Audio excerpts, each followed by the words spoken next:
आज का दिन एक जानिब तो बहुत ज्यादा अहमियत का हामिल है। इमरान खान ने एहतजाज की कॉल दी हुई है और आज पूरा पाकिस्तान एक बहुत बड़ा सरप्राइज देने जा रहा है। इसके साथ ही साथ रात गए मौलाना फजलुर रहमान ने इमरान खान का काम आसान कर दिया है। इस सबके अंदर इमरान खान ने भी नहले पर दहला मारा है और पाकिस्तान तहरीक इंसाफ ने रात को एक ऐसा सरप्राइज दिया है जिसने आले शरीफ और आले जरदारी की नींदें हराम कर दी हैं। सदारत का ओहदा इस वक्त पीडीएम 2.0 की पहुंच से दूर होता हुआ नजर आ रहा है और एक ऐसा मास्टर स्ट्रोक कि पीडीएम 2.0 अपनी मौत आप मर जाए। वहीं दूसरी जानिब इस वक्त पाकिस्तान मुस्लिम लीग नवाज के लिए मुश्किलात का आगाज भी हुआ चाहता है और पाकिस्तान मुस्लिम लीग नवाज जो है उसे अब तक का एक बहुत बड़ा धचका लगा है। जो काम आईपीपी और पीटीआई पार्लियामेंटेरियंस के जरिए पीटीआई के साथ कराना था, अब वो नून लीग के साथ होने जा रहा है। रहीम अस्सलाम वालेकुम नाज़रीन कराम, मैं हूं मखदूम शहाबुद्दीन और आप देख रहे हैं मेरा फेसबुक और यूट्यूब चैनल। उम्मीद करता हूं आप सब लोग बखैर वाफियत होंगे और जहां भी होंगे अपने अहले खाना समेत खुश भी होंगे और महफूज भी। अगर अभी तक आपने इस वीडियो को लाइक नहीं किया तो लाइक जरूर कर लें। आपके लाइक्स और कमेंट्स हमारे लिए बहुत ज्यादा अहमियत के हामिल हैं। जिन लोगों ने चैनल को सब्सक्राइब नहीं किया उनसे मेरी ये दरखास्त होगी कि चैनल को सब्सक्राइब करके इंडिपेंडेंट जर्नलिज्म को सपोर्ट करें। नाज़रीन इकराम, एक जानिब तो हुकूमत साजियां तकरीबन मुकम्मल हो चुकी हैं। खैबर पख्तूनख्वा, सिंध और पंजाब में वज़राए आला जो हैं वो इस वक्त आ चुके हैं और बलूचिस्तान के अंदर आज रायशुमारी होनी है, लेकिन वो बराए नाम है क्योंकि सरफराज बुगटी जो हैं पीपल्स पार्टी की तरफ से और साबिक निगरान वजीर भी, तो वो आज बाज़ाब्ता तौर पर वज़ीर आला बलूचिस्तान बनने जा रहे हैं। और ये क्यों मैं कह रहा हूँ, वो इसलिए क्योंकि ये बिला मुकाबला बनने जा रहे हैं। रायशुमारी for the sake of it होनी है, लेकिन कागज़ इन्होंने जमा करवाए हैं। वहीं दूसरी जानिब शहबाज शरीफ साहब जो हैं वो भी एक मैंडेट चोरी शुदा ऐवान से वज़ीर आज़म के लिए वोट्स हासिल करेंगे, फिर हल्फ उठाएंगे और वो भी मुकम्मल हो गया इनका। पीडीएम 2.0 के तमाम तर मंसूबे, क्योंकि इस वक्त अगर देखा जाए तो 5 असम्बलीज में से सिर्फ एक असम्बली है जो 8 फरवरी के इंतखाबात के नतीजे में बनी है। एक असम्बली है जो फॉर्म 45 वाली है और उस असम्बली के लोग, उस असम्बली से कायदे ऐवान मुंतखब होने वाला अली अमीन गंडापुर इस वक्त ये ऐलान कर रहा है कि मैं सबसे पहले अपना हल्का और अपना सूबा, अपने सूबे के तमाम हल्के खोलने के लिए तैयार हूं। किसी को धांधली का शक है, कहे हम खुद कहेंगे कि हमारे हल्के खोलें और इनकी रिकाउंटिंग करें, हर चीज देखें, फॉर्म 45, 47, 49 जो देखना है देखें। ये सारी की सारी चीजें हो रही हैं और वहीं दूसरी जानिब वो सारे के सारे लोग जो इस वक्त मैंडेट चोरी करके आए हैं वो रिकाउंटिंग क्या, फॉर्म 45 क्या, हल्कों के ऑडिट क्या, इन तमाम तर चीजों से भाग रहे हैं।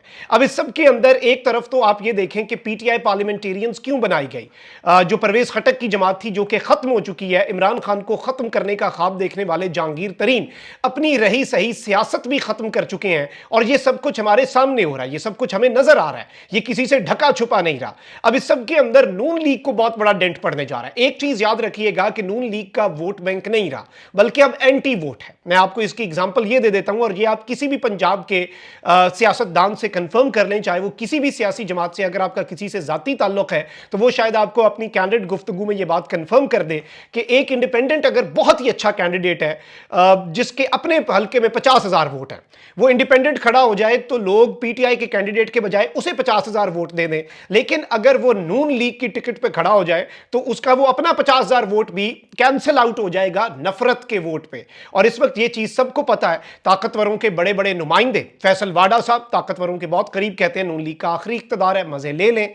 और इस वक्त नून लीग को एक बात नहीं समझ आ रही कि नून लीग को यह सारा इक्तदार इमरान खान के बुग्ज में दिया जा रहा है, ये उनके लिए नहीं है और जिस तरह से उन्हें दिया जा रहा है ये इन्हें मजीद खत्म करेगा नून लीग की सियासत को। अब वहीं दूसरी जानिब शाहिद खाकान अब्बासी ने नई सियासी जमात बनाने का ऐलान कर दिया है। इन्होंने कहा कि सियासी जमातें मुल्की मसाइल पर बात नहीं कर रही, एक दूसरे को करप्ट कहना छोड़ना होगा। मुल्क में आज तक किसी को करप्शन पर सजा नहीं मिली।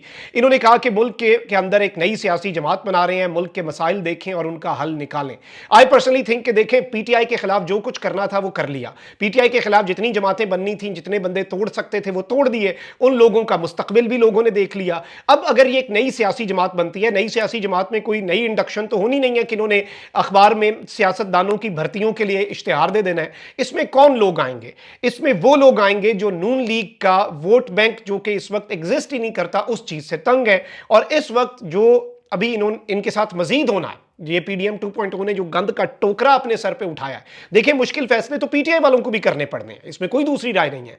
बहुत सी मुश्किलात होनी है, लेकिन आप अवाम को अपनी मर्जी करने दें। अवाम अपनी मर्जी से किसी को लाइए। इमरान खान को अवाम वजीर आजम बनाए, अवाम ने बनाया ना, वो मुश्किल फैसला भी करेगा, अवाम जाने वो जाने। लेकिन इस तरह से कोई अच्छा फैसला भी अगर इन्होंने किया पीडीएम 2.0, जो कि इनसे उम्मीद नहीं है करने की, अवाम ने उसका रिएक्शन देना है, अवाम ने उसका रिस्पॉन्स देना है, अवाम ने उसके ऊपर चीजें करनी है।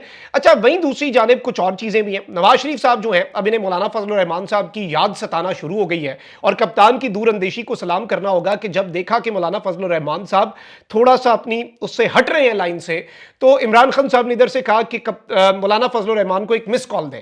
और मौलाना फजलुर रहमान से जाहिर बात है इत्तेहाद कोई नहीं, लेकिन यक नुकाती एजेंडा तो है, एक नुकाती एजेंडा, ग्रैंड अलायंस तो बन सकता है कि भाई इंतखाबात में धांधली की तहकीकात हो, हल्के खोले, शफाफ तहकीकात हो, हल्कों का ऑडिट हो, केपी का भी ऑडिट हो। किसी को खैबर पख्तूनख्वा पे एतराज है, वो तो तैयार बैठे हुए हैं। अब इस सब के अंदर नवाज शरीफ साहब जो हैं वो मौलाना फजलुर रहमान साहब के पास गए, और इन्होंने मौलाना फजलुर रहमान साहब की रिहाइशगाह पर हाजिरी दी। मुलाकात में एहसन इकबाल, इसहाक डार, राना सनाउल्लाह, ख्वाजा साद रफीक और मौलाना गफूर हैदरी शरीक हुए। इसके अलावा मुलाकात में गवर्नर खैबर पख्तूनख्वा गुलाम अली और नूर आलम खान जो हैं, जो कि पीटीआई के कुछ अहम तरीन लोटे, जो जिन्हें पीटीआई वाले कहते हैं, और जो डिफ्लेक्ट हुए शुरू में, राजा रियाज और नूर आलम ही थे, बेनिफिशरीज भी थे, एक अपोजिशन लीडर, एक जो पब्लिक अकाउंट्स कमेटी है पीएसी, उसका हेड। तो ये वो लोग हैं, तो ये भी मुलाकात में शरीक थे। जराये के मुताबिक मुलाकात में मुल्की सियासी सूरत हाल पर बातचीत हुई, और नवाज शरीफ ने मौलाना फजलुर रहमान साहब को साथ चलने की दावत दी। मौलाना ने नवाज शरीफ से गिले शिकवे भी किए, जबकि मुस्लिम लीग नून के कायद ने मौलाना से हुकूमत साजी में मदद की दरखास्त भी की। अब वहीं दूसरी जानिब आसिफ अली जरदारी साहब जो हैं, उनसे सवाल हुआ कि मौलाना फजलुर रहमान को हुकूमत में शामिल होने के लिए क्या आप मना लेंगे? तो इस सब के अंदर आसिफ अली जरदारी साहब ने कहा कि जी बिल्कुल हम मना लेंगे, और इसमें ये पुरुमीद है। जरदारी साहब जो हैं वो यूं लग रहा है कि ये पुरुमीद थे कि इंशाअल्लाह हम मौलाना साहब को मना लेंगे। ऑल्दो इनके ये जो इरादे हैं ये नाकाम हुए हैं। जमीयत उलमा इस्लाम के सरबराह मौलाना फजलुर रहमान ने नून लीग के कायद नवाज शरीफ से मुलाकात की, और इस मुलाकात के अंदर भी उन्होंने हुकूमत में शमूलियत की हामी नहीं भरी। इससे पहले पीडीएम का वफ्द भी 2 रातें कबल गया, और उसके बाद भी पीडीएम के वफ्द ने मौलाना साहब से मुलाकात के बाद अकेले प्रेस कॉन्फ्रेंस की। ऑल्दो जब पीटीआई का वफ्द गया, तो पीटीआई के वफ्द के साथ मौलाना फजलुर रहमान साहब की जमात के जो सीनियर लीडर्स हैं, उन्होंने प्रेस कॉन्फ्रेंस की, और उन्होंने कहा कि हम धांधली के मामले के ऊपर 1 पॉइंट एजेंडा पे हम यूनाइटेड हैं। नवाज शरीफ ने मौलाना फजलुर रहमान साहब से जो मुलाकात की है, इसमें मैं आपको ये बता दूं कि मौलाना फजलुर रहमान साहब ने अपने तहफ़्फ़ुज़ात का इजहार किया, और इत्तेहाद में शामिल ना होने का पैगाम दिया, और वोट देने के बदले अहम ओहदों की पेशकश जो है उसे भी गालिबन इन्होंने कहा यह जा रहा है कि मुस्तरद किया है। लेकिन इन्होंने कहा है कि फौरी तौर पर हुकूमत में शमूलियत से मुतल्लिक हम कुछ भी नहीं कह सकते, और पार्टी से मुशावरत करके हम करेंगे, और फिलहाल हम अपोजिशन में बैठेंगे, बाकी बाद में देखा जाएगा। ये नॉर्मली तब भी होता है जब आपके पास कोई बहुत ज्यादा इसरार कर रहा होता है, कहते हैं अच्छा ठीक है अभी तो हमारा ये फैसला है ना, आइंदा आगे चल के देखेंगे। तो नवाज शरीफ साहब जो है वो वहां से खाली हाथ वापस लौटे हैं। अब यहां पर एंट्री होती है महमूद खान अचकजई की। पाकिस्तान तहरीक इंसाफ, ऑब्वियसली आपको पता है कि इस वक्त ये सदर बनाना चाहते हैं पीडीएम वाले आसिफ अली जरदारी को। एक बंदरबांट है, जरदारी साहब का ख्वाब है, और जरदारी साहब जो है उन्होंने वजारतें भी नहीं ली ताकि वो सदर के ओहदे पर विराजमान रहें, और वजारतों वाला जवाबदही ना हो, लेकिन मजे सारे हों। अवाम जैसे अब इन्हें लग रहा है कि 90 या 70 की दिहाई के लोग हैं, नहीं ऐसी बात नहीं है, अब तो लोगों को सारी समझ है। अब यहां पर जो कल महमूद खान अचकजई साहब ने तकरीर की है वो भी बड़ी इंपॉर्टेंट है, पीटीआई के हक में थी। उन्होंने कहा कि कुछ लोग 22 करोड़ अवाम की पार्लियामेंट को बकरा मंडी बनाना चाहते हैं। नई पार्लियामेंट का आगाज होने वाला है, पार्लियामान में कोई दूसरे की बात करने को तैयार नहीं, हमारी एस्टैब्लिशमेंट खिलवाड़ करती है। ये हाउस 22 करोड़ लोगों का नुमाइंदा है, जो कुछ पाकिस्तान की पार्लियामान को बकरा मंडी कुछ लोग जो बनाना चाहते हैं उनका सबको पता है। और नवाज शरीफ कहते थे वोट को इज्जत दो, इमरान खान भी अवाम की ताकत से आ गया है, सब तय कर लें, एस्टैब्लिशमेंट का किरदार सियासत में नहीं होगा। पाकिस्तान की दाखिली और अंदरूनी सियासत का चश्मा ये पार्लियामान होना चाहिए। हम पागल नहीं कि कहीं फौज और एजेंसियां ना हो, लेकिन उनको सियासत से तौबा करनी होगी। उन्होंने ये भी कहा कि करारदाद मंजूर की जाए कि जिन जजेस ने मार्शल लॉ की हिमायत नहीं की उनको हीरो करार दिया जाए, और जिन जजों ने मार्शल लॉ की हिमायत की उनकी तनख्वाहें भी उनसे वापस ली जाएं। अब नून लीग जो है वो अपने, जाहिर बात है उन्होंने हलाल तो करना है जो कुछ उन्हें मिला हुआ है, और जो उजरत है। तो अता तारड़ साहब ने प्रेस कॉन्फ्रेंस की, और अता तारड़ साहब ने बेसिकली कौमी असम्बली में तकरीर करते हुए कहा कि महमूद अचकज़ई की तकरीर काबिल मजम्मत और काबिल शर्म है। इसे भी आप समझ लें कि इस वक्त इनका आपस में वैर ज़रूर पड़ चुका है। अब इस सब के अंदर मैं आपको ये बता दूं कि महमूद अचकज़ई ने यह बात भी की कि जब अवाम ने इमरान खान को वोट दिया है तो उसको बदलना पाकिस्तान से गद्दारी है, अवाम से गद्दारी है। और इस सब के अंदर इन्होंने बहुत सी और बातें कही। मैं आपको यह बता दूं कि इस सारी की सारी सिचुएशन में शेर अफजल मरवत साहब ने किरण नाज के साथ एक प्रोग्राम में समा पे एक गुफ्तगू की है और उसमें एक ऐसा सरप्राइज दिया जिसने इनकी नींदें उड़ा दी हैं।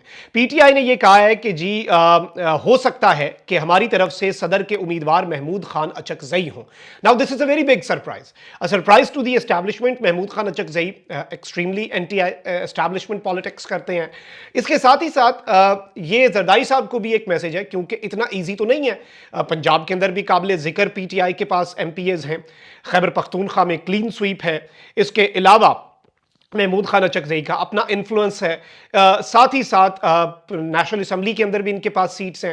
मौलाना फजलुर रहमान साहब जो हैं वो भी फिर होपफुली अगर वोट ही देते हैं तो पीटीआई के बंदे को तो वोट देंगे नहीं, लेकिन वो महमूद खान अचकज़ई पे राजी हो सकते हैं इस खार में कि जरदारी खुद क्यों सदर बन रहा है, मुझे नहीं बना रहा। तो खान ने इन्हें आपस में ऐसा उलझा दिया है और ये एक ऐसा सरप्राइज दिया है रात गए जिसने इन सब की नींदें हराम करके रख दी हैं। अच्छा, वहीं दूसरी जानिब आज एहतजाज होने हैं पूरे पाकिस्तान के अंदर सैटरडे 2 मार्च। मैं आपको कुछ जगह बता देता हूं जहां पर एहतजाज हो रहे हैं and do share this message. पुरअमन एहतजाज है।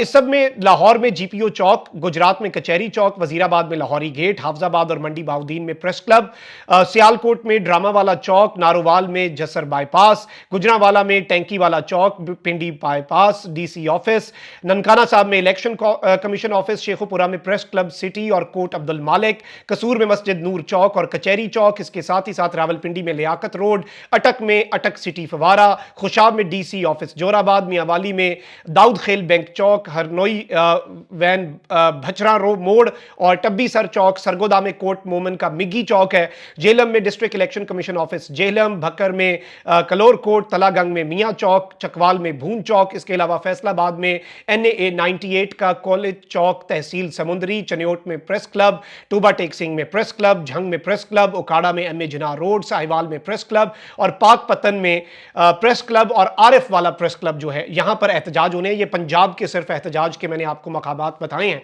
पुरअमन एहतजाज की लिस्ट है और जाहिर बात है ये शेयर करना भी जो पीटीआई के लोग हैं उनके लिए जरूरी है कि पुरअमन रहना है। और ये मकामात है। खान की आज कॉल है, लेट्स सी आज क्या दमादम मस्त कलंदर होता है। अपना बहुत ख्याल रखें। अल्लाह निगहबान पाकिस्तान।